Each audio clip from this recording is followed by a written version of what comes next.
एओसिनोफिलिया के कारण, लक्षण और उपचार। एओसिनोफिलिया रीजंस, सिम्टम्स एंड उपचार। एओसिनोफिलिया के कारण, लक्षण और उपचार। हिंदी में, मौसम में बदलाव कई तरह की बीमारियों को न्योता दे सकता है। इन्हीं बीमारियों में से एक है एओसिनोफिलिया। हालांकि इसके कई अन्य कारण भी हो सकते हैं जिनकी चर्चा लेख में आगे की गई है। संभव है कि कुछ लोगों को एओसिनोफिलिया के बारे में पहले से ही कुछ जानकारी हो, वहीं कुछ लोगों के लिए ये बीमारी नई भी हो सकती है। इसलिए इस आर्टिकल में हम एओसिनोफिलिया से जुड़ी जरूरी जानकारी देने की कोशिश करेंगे। इस लेख में एओसिनोफिलिया क्या है, एओसिनोफिलिया के कारण, लक्षण और एओसिनोफिलिया का इलाज कैसे किया जा सकता है, इसके बारे में बताया जाएगा। हम आप पाठकों को ये भी सुझाव देते हैं कि यदि एओसिनोफिलिया के लक्षण गंभीर हैं, तो उन्हें चिकित्सा उपचार लेने में देरी नहीं करनी चाहिए। जब तक बीमारी का पता नहीं चलता, उसका सही इलाज संभव नहीं है।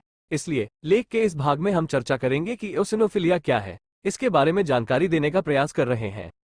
विषय सूची। एओसिनोफिलिया क्या है, एओसिनोफिलिया क्या है। हिंदी में, एओसिनोफिलिया के कारण, रीजंस ऑफ एओसिनोफिलिया इन। एओसिनोफिलिया के लक्षण, सिम्टम्स ऑफ एओसिनोफिलिया इन। एओसिनोफिलिया के जोखिम कारक, एओसिनोफिलिया के जोखिम कारक। हिंदी में, एओसिनोफिलिया का इलाज, एओसिनोफिलिया का इलाज। हिंदी में, एओसिनोफिलिया से बचने के उपाय, प्रिवेंशन टिप्स फॉर एओसिनोफिलिया इन। एओसिनोफिलिया क्या है, एओसिनोफिलिया क्या है। हिंदी में, एओसिनोफिल एक प्रकार की श्वेत रक्त कोशिका है। ये कोशिकाएं शरीर को संक्रमण से बचाने में मदद करती है, लेकिन जब रक्त में इनकी संख्या बहुत अधिक बढ़ जाती है तो इस स्थिति को एओसिनोफिलिया कहा जाता है।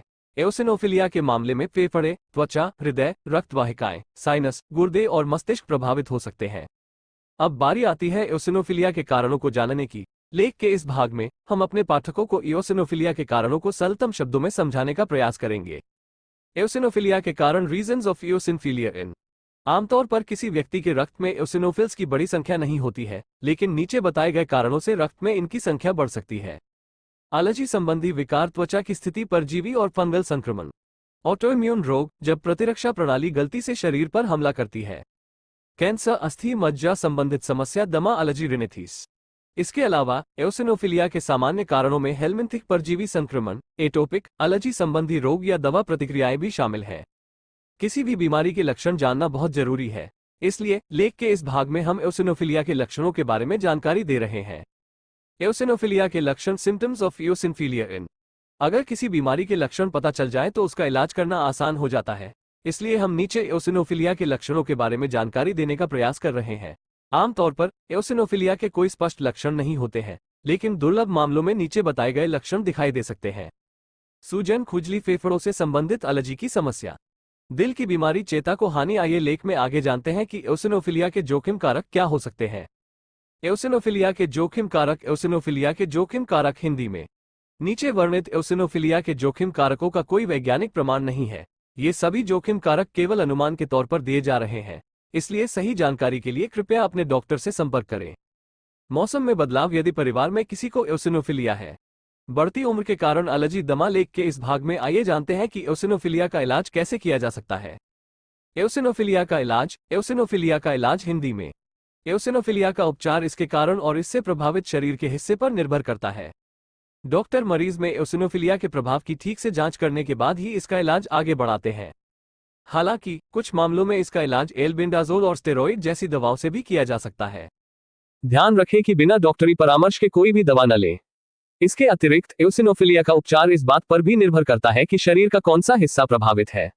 उपचार इस बात पर निर्भर करता है कि एओसिनोफिलिक रोग के कारण रोगी को किस प्रकार की समस्या का सामना करना पड़ा है। अतः यहाँ प्रत्येक विकार का विस्तार से वर्णन करना संभव नहीं है।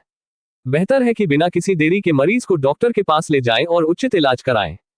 लेख के अगले भाग में हम एओसिनोफिलिया से बचने के कुछ उपायों के बारे में जानकारी देंगे। एओसिनोफिलिया से बचने के उपाय, प्रिवेंशन टिप्स फॉर एओसिनोफिलिया इन। हालांकि एओसिनोफिलिया को रोकने के लिए कोई सटीक वैज्ञानिक प्रमाण नहीं है, लेकिन नीचे बताए गए उपायों को अपनाकर इस समस्या से बचा जा सकता है। एलर्जी पैदा करने वाले पदार्थों से दूर रहें। जब भी आप बाहर से आए तो अपने हाथ पैर अच्छे से धोएं। साफ सफाई का पूरा ध्यान रखें। मौसम में बदलाव के दौरान अपना ज्यादा से ज्यादा ख्याल रखें। कच्चे फलों और सब्जियों को खाने से पहले अच्छी तरह धो लें। बाहर का खाना खाने से बचें। हम आशा करते हैं कि पाठकों को इस लेख से एओसिनोफिलिया के बारे में अधिक से अधिक जानकारी प्राप्त हुई होगी।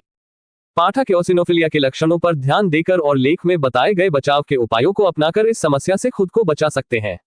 ध्यान रखें कि एओसिनोफिलिया का इलाज सही समय पर करना जरूरी है। एओसिनोफिलिया के लक्षण दिखते ही बिना देर किए डॉक्टर से संपर्क करें। साथ ही इस लेख को दूसरों के साथ साझा करके इयोसिनोफिलिया के बारे में जागरूकता बढ़ाएं। इसके अलावा इयोसिनोफिलिया से जुड़ी अन्य जानकारी के लिए कृपया नीचे दिए गए कमेंट बॉक्स की मदद लें।